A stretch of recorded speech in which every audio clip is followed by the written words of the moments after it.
May the 4th be with you. I really like that this holiday has actually really picked up in how many people actually talk about it, share about it. It seems like every Star Wars fan obviously discusses it, but even beyond Star Wars fans, everybody really gets into the festivities of it all. It's kind of awesome. Maybe it was a holiday that was just generated by Disney in order to sell more Star Wars merchandise, but who cares? I love it. And I don't know if I've ever specifically gone into my Star Wars collection here. I have with Rise of the Podcast, great show, YouTube channel.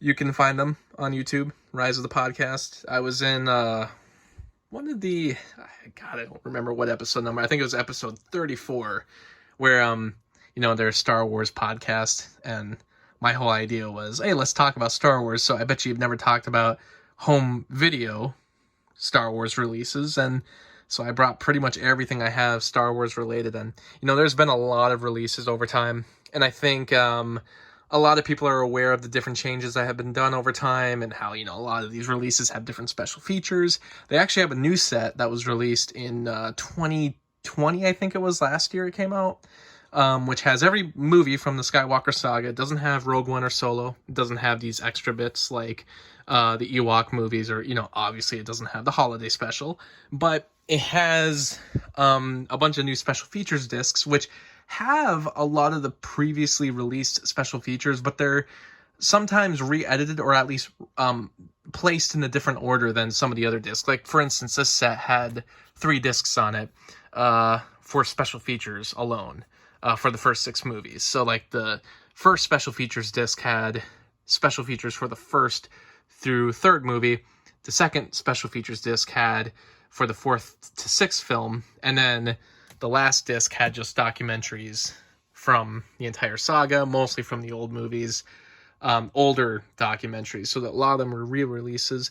But my only issue with those discs is that it's really tough to dig through everything, because they set up the menus in a really weird way. This was back, even in 2011 when this was released, they still were trying to set up Blu-ray and DVD menus like a game for some reason. Like, hey, isn't it fun to point and click around and try to find the special features? Maybe, but honestly, I'd rather they just list them, so I can easily click through everything and watch everything. Specifically, if you were to just make one big documentary about it, like they kind of did here. This is the best special features disc they ever did. This was from the 2004 release of the original trilogy. And see, very simple menu there, documentary and featurettes. And this has Empire of Dreams, the best Star Wars documentary I think that's ever been made. Great actor interviews where they are straight up telling the truth about their experience with making the movies, and not a negative experience, but they don't really hold back from the fact that they talk about George's direction as far as faster, more intense, things like that. So I like the honesty of it, and they really go into the tech side of it. This is also another really great release that I think people have forgotten about, because Empire of Dreams is so good that this one kind of went forgotten, but this was released many times on VHS, but has never been on DVD, and weirdly enough, is not on this Blu-ray right here. For all the documentaries that were released with the 2011 Blu-ray, for some reason this one wasn't. And I don't think I've ever seen this appear anywhere else. I don't know if it's a rights issue. I mean, CBS Fox, so I'm wondering if, maybe the CBS side of things owns the rights to this movie, because, this was released on TV originally through CBS. CBS is now owned by Paramount, so maybe, even though this is like a 20th Century Fox thing, so, and technically a Lucasfilm thing, so you would think it would be owned by Disney now, maybe it's owned by Paramount in some weird, convoluted way, because there has to be a reason why it's never been released. But I like that new set. I haven't purchased it yet, but the new Blu-ray set, my friend purchased it, and all the separate discs, they make one extra special features disc for every movie. So all 9 movies has their own special features disc with special features specifically towards that movie, which is a great setup. And they reorganized the menus, so they're brand new menus, and it's way easier to access everything. However, it still doesn't have everything on it. There is still stuff from these bonus discs. If I were to open it up here. Yeah, see, like these bonus discs here. So there's a great documentary on here too, The Phantom... Oh no, it's called Star Wars: The Beginning. I think. Yeah, it's a documentary called The Beginning, which was the original title of the first Star Wars movie before it was changed to The Phantom Menace. But that documentary is that documentary is one of the best ever. In fact, if I were to make like a movie or a video about like favorite documentaries on filmmaking or like best special features, this would be up there as one of the best ever. Like Star Wars: The Beginning, which is accessible on Disney Plus, and same with Empire of Dreams. I think I mentioned that, but also available on Disney Plus. But this special feature does appear on the Blu-ray as well, but some of these other special features don't. So it's weird. It's still, there's been so many special features, but it's weird. That's kind of why I held back on getting that Blu-ray release, because I've already taken the time to compile all of these different, releases over time that have all these different special features, and still that new Blu-ray, my whole thought was, hey, it's going to have everything on the one set, and yet it still doesn't.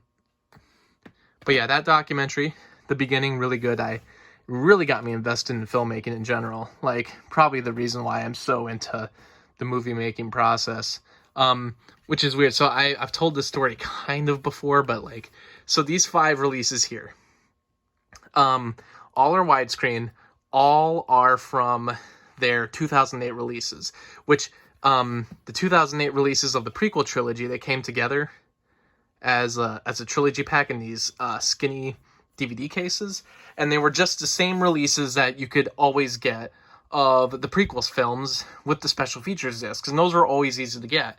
However, when they released these, the first time Star Wars was released, the original trilogy was released on DVD.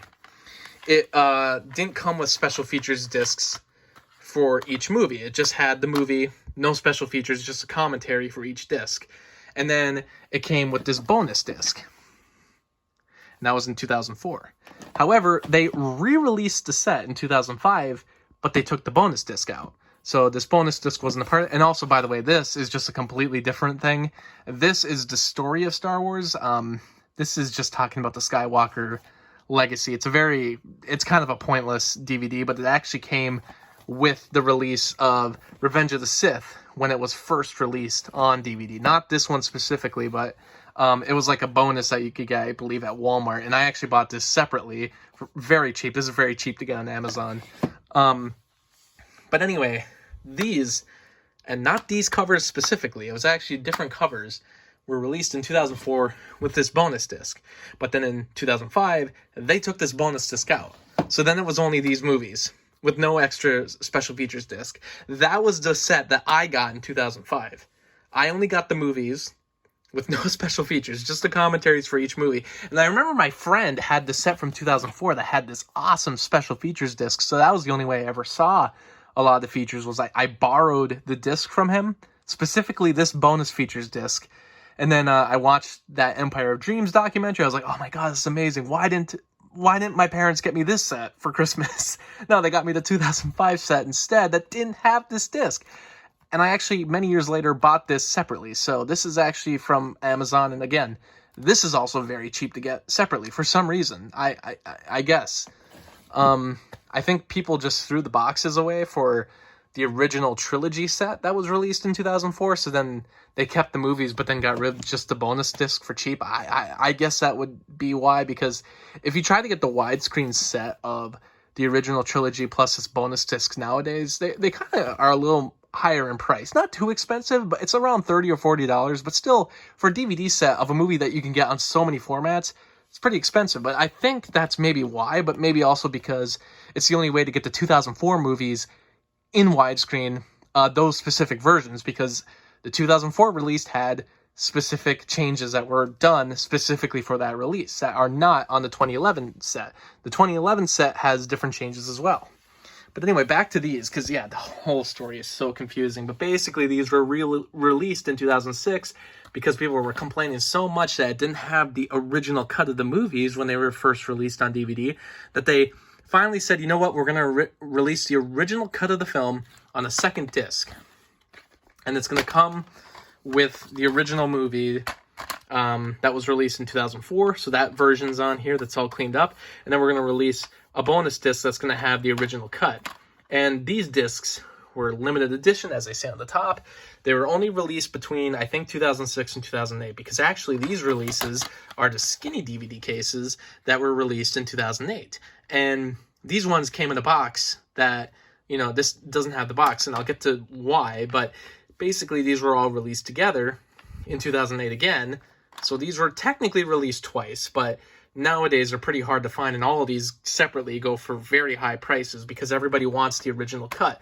But technically this isn't even the best way to see the film, because this is just it's pretty much a ported over version of the, I believe, the 1993 Laserdisc release, and the aspect ratio doesn't work with modern TVs because it's meant to be seen on an old school, 4:3 TV, but now with widescreen, it just gets letterboxed and it doesn't look good. And if you even zoom it in, it's very pixelated because they didn't clean up the movie. So a lot of people had actually complaints about these releases anyway, but it's technically the only legal way you can get the movies, the original cuts, on DVD. There are VHSs out there that have like the original cut, like the 1995 or even earlier releases, but there's always been changes in Star Wars. If you look through the Wikipedia pages, Wookieepedia, actually, the official Star Wars wiki, you can actually look through all the history of different changes that have happened in Star Wars, and they've always been changing things, even like sound effects and things like that. So I don't know if anyone's really ever seen the original cut unless you got like a 35 millimeter tape of it. I think these DVDs are the original cuts. I don't think they make any changes with the special features. I know with this one specifically, I think the 1993 Laserdisc release had on the title card, it said A New Hope for the opening scroll, but this one they actually spliced in the original version that doesn't have that, because the original movie didn't have Episode 4, A New Hope. So but I don't know if this is technically from like the 35 millimeter element. Like I said, it comes from that Laserdisc. So I'm wondering if those Laserdiscs had sound effect changes already. But like I said, that Wikipedia page would be able to help you with that. But the weird thing about these releases is that, yeah, they were expensive. I always kind of thought, I'm not going to take the time to purchase all these. Maybe I can just find the movies online somehow. But as I put these back here, so I showed you, I have these thin cases and these thin cases, and then I have Attack of the Clones here. And another weird thing is that when I was a kid, I only got these movies in full screen. Those releases I don't have anymore. I don't know what happened to them. Actually, that's a lie. What am I talking about? They're right here. You can actually see right here, because this is where it gets weird. So Episode 2 is missing, because the Episode 2 that I have is this bigger case version of Episode 2 right here. And these were the original DVDs, the first time I ever had Star Wars and anything. But as you can see, these are all full screen. So these are the 2004 covers, full screen, because they were still releasing movies in full screen and widescreen. And I didn't think about it at the time. And even these had like both discs along with it. Oh, shoot. As you can see, and actually, the bonus features disc isn't in there. It is on that thin-cased version over there, but I don't know why it's not in here. I wonder what happened to that. But basically, every movie I had in only full screen, except for Attack of the Clones, which I had in widescreen. And it's kind of ironic, because Attack of the Clones is my least favorite of all the Star Wars movies, and of course, it's the only one I had on DVD in widescreen. So all these years later, a weird thing kind of happened with this movie. Basically, when I was a kid, so this first disc right here, somehow, and I don't really know how, but like the disc broke. The disc broke on me. So I didn't have Episode 2 on DVD anymore. The special features disc, which is the original one, worked. But this case, this Episode 2, disc 1, broke in half somehow. So I didn't have it, which I didn't even really care that much at the time. But this really weird, this is like really weird, kind of hard to explain, it's things like this that make me think, are we in a simulation? Like, what's going on right now? So you see all these thin-cased movies. That's because episode 2 is not included here. And I found all of these grouped together, the 5 movies here, like this, taped together. I found it at Pawn America, and I think it cost like $25 to get them all. And the assumption was because if you base these widescreen prices on what the 2004 DVD sets and the original prequels releases cost at that time, it cost probably about that much at that time. So it made sense that they were 25. And then it said on the label, it was like episode 2 missing. And it was. Episode 2 wasn't part of it. And I was like, that's kind of ironic, because if I bought all these widescreen sets right now, which it was already a steal of a deal just for these limited edition original trilogy releases with the bonus discs, like, holy crap, that's worth the $25 alone. Like, are you kidding me? But it didn't have episode 2, and I was like, well, that kind of sucks, actually, because episode 2 is the one movie that I don't have on DVD with the original disc. It would be cool if there was a replacement copy. But actually, if you opened up this episode 1, if you looked inside, the episode 2 disc was in there. It said it wasn't part of it, but it was literally slipped in one of these cases. And it was just episode 2 and not the bonus disc. And then I went home, and I had this case that had the bonus disc, but not the movie, disc 1. And then I took disc 1 that happened to be slipped in there for some reason, and I slipped it in here. And I had myself the entire saga on DVD with the limited edition bonus discs and the prequels with everything. Like, I don't know why that happened. That is so weird that it planned out. Like, basically what I'm saying here is that I had 5 movies there, and it said it was only 1, 3, 4, 5, 6. It didn't have 2, but 2 was in there, and it was the one disc that I needed for my set that broke. Crazy. So I own all those. With the new movies, I've always been purchasing the Target editions, because usually these Target editions actually have bonus discs with them. I don't think Rise of Skywalker actually had a bonus disc with it. But yeah, weirdly enough, as late as like 2016, which actually Rogue One also had like a bonus disc, just only at Target, which some of these also have like special features that are only available through the digital download that comes with the Target code. But this set and then this set had bonus discs that had like one special feature on it, and it was usually about the music. It was on a DVD, but it was really cool. These like really cool sets, and they did it for these movies and for Rogue One. Solo didn't get one. Solo didn't even get a bonus disc, I'm guessing because they couldn't really go into the production of that movie, given that it had so many production troubles with the original directors, and plus the movie didn't make that much money, so they just kind of threw it on DVD, and it kind of sucks because I actually like that movie a lot. I guess not a lot, but I mean, I think it's a lot better than people give it credit for. This was the Target release of Star Wars The Force Awakens, which kind of sucked. It was just in this cardboard crap, which wasn't that great. And then this set was a 3D release, which came in like a big box like these other Target editions, but this was actually available everywhere. This was the only way to get on 3D.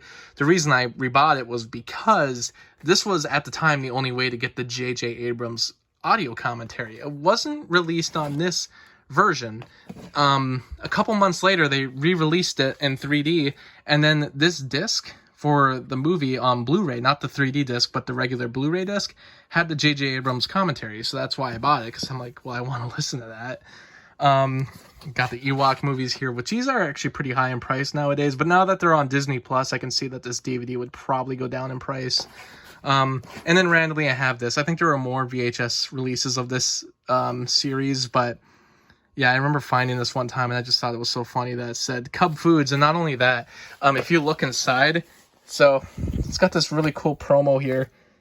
Back when you could, I should try to send this in to join Cub Fox, but if you actually look at this Cub Foods receipt, classic VHS, this is dated May 28th, 2006.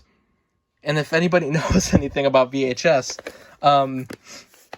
they were selling a VHS in this kind of like rental box at the Cub Foods in the clearance section, I guess, but like in 2006, this was being sold in 2006, like this, at Cub Foods, in 2006.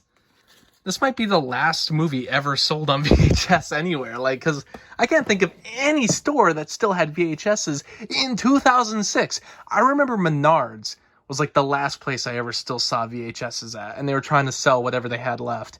I see them at thrift stores, sure, but like in an actual store like Cub Foods, like, what?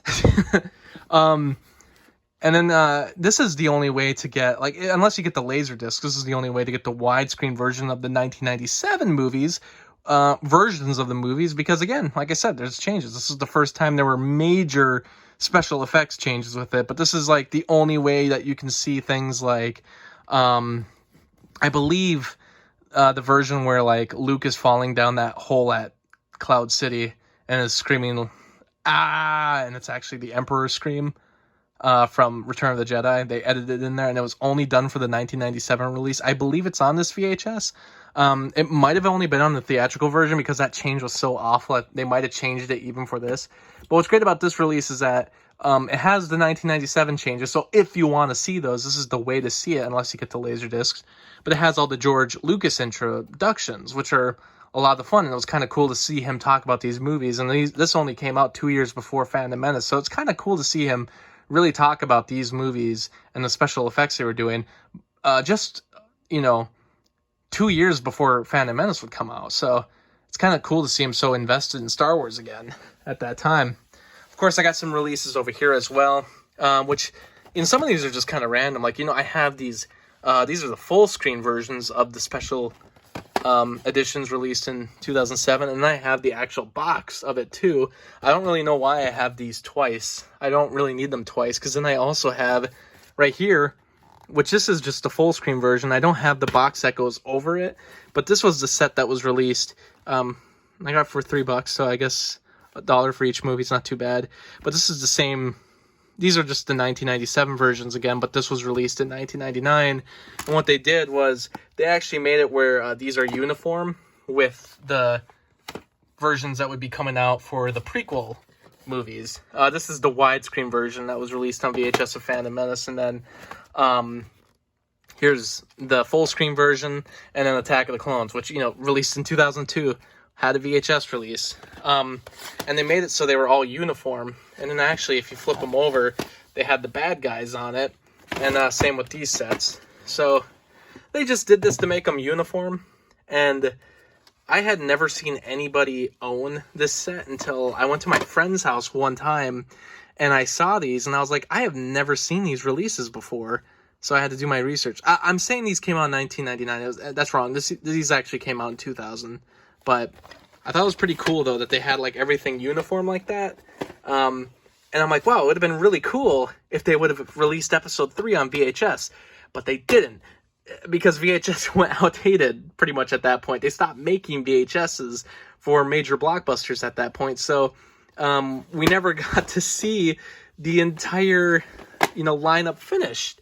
And I hear that there is one country somewhere that released Revenge of the Sith on VHS, or at least I've always heard that. That might not even be true, but it's really too bad, because and I know this is just me, and he's sitting in the corner, but man, wouldn't that be so cool if you actually would have had these all completed? It would have been actually a cool case where I'm like, you could have had, like, potentially, you could have had, like, Anakin Skywalker, because these are the good guys, and then the bad guys.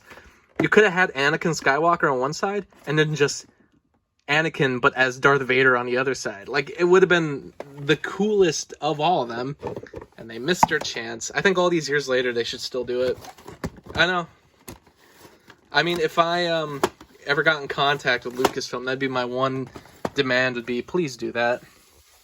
These are the 1995 releases, which this was before any major changes were done in the special edition, which it's kind of weird. Like, they made such a big deal about releasing these on VHS, and like, this would be the last time you would be able to get the original versions of the movie, which is funny because I don't think anybody at the time realized how big of a deal it would be to have the original versions of the movies until the special editions came out. So it's weird. It's like George almost preemptively knew that people would be pissed at the special editions, I guess.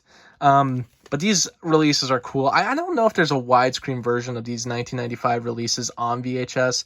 I think there is a Laserdisc out there that has it, but who knows? I don't have the box set either for these. I just have them separately. I found them separately. I never found like a complete box of them out in the wild. But these are cool because these also have George Lucas introductions on it as well.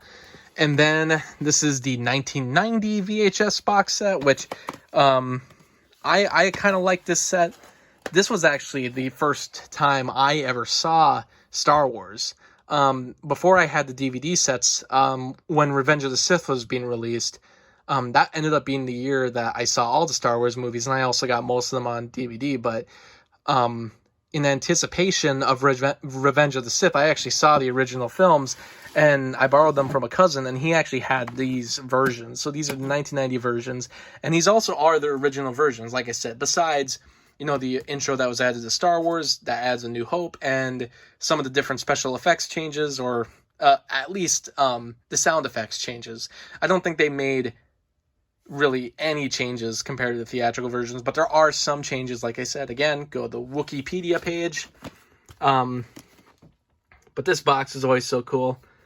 Like the outside of it's cool, but then when you look at the side of it, it kind of just all these random images, and some of their choices were like sometimes they tried to carefully, key them out of the original image. Like this one's really nicely done. Like this almost looks like a PNG file, but then the rest of them are just like, just slap it in there, and have this weird angle of Leia there where she kind of cut out. I think Chewbacca was standing next to her in that scene. So it always kind of reminds me, like, everything about this box inside is super cool, but then the sides of it kind of just look like like a kid's random project that he did in Microsoft Paint. Microsoft Paint before it existed. And I always thought the box, the tops of the boxes were kind of weird because they chose to put Darth Vader, Yoda, and Wicket the Ewok, which, I'm like, the other two are kind of make sense because they're like main parts of the movie. I'm like, but Wicket, I like the Ewoks, but was he like a main component of Return of the Jedi? I also thought it was weird that this one's so offset from the other ones. Like, so it's just not uniform. And then you got someone like me just staring at it like, I love things being alphabetized. I like things being orderly if you're going to make a set. And why is this one far off? I have this beat up VHS tape, which I believe was like one of the first times this was released on, that Star Wars was released on VHS. No, this is actually 1992. So this was actually the individual releases of this set. So when they took this set and they individually released it, it looked like this. And these actually have different versions of the back covers. And I think there's even another version of this release out there, because then there's this version of it, which I think this was actually the first time it was released on VHS. I think the red side was one of the first times, and this is like the old school way that Fox had their background set up. All these Fox releases from this time had the same setup where they had big ass CBS Fox at the top, and then the same kind of like pattern for the right up on the bottom, and then an image from the movie. And this was released in 1984. So yeah, this is pretty close. Like I would say this is probably like one of the first times it was released on VHS. I think there was one in 1982, but I'm not quite sure. I know that the first, until like I said, like till 1990 when they did this set, which is pretty easy to keep up with, all the releases, and every other time it was released, it was always released as like a trilogy pack. But before 1990, like Star Wars, I think had a lot of really kind of random different releases that if you go to Wikipedia, you'll be able to find them all. Because I remember when I was a kid, I found out all these different things about the changes that had happened. And that's the thing. So like when I had seen this set, it was weird because, like I don't know how many people realize nowadays that there's been so many changes done to Star Wars unless you do the research. But I remember as a kid, since I had seen these versions first, I technically saw them the way they were originally seen in theaters, at least for the most part. So when I got them on DVD and saw all the different changes, I was like, this is kind of weird, actually. And I don't really get why Hayden Christensen is suddenly in the finale of Return of the Jedi. He wasn't there originally.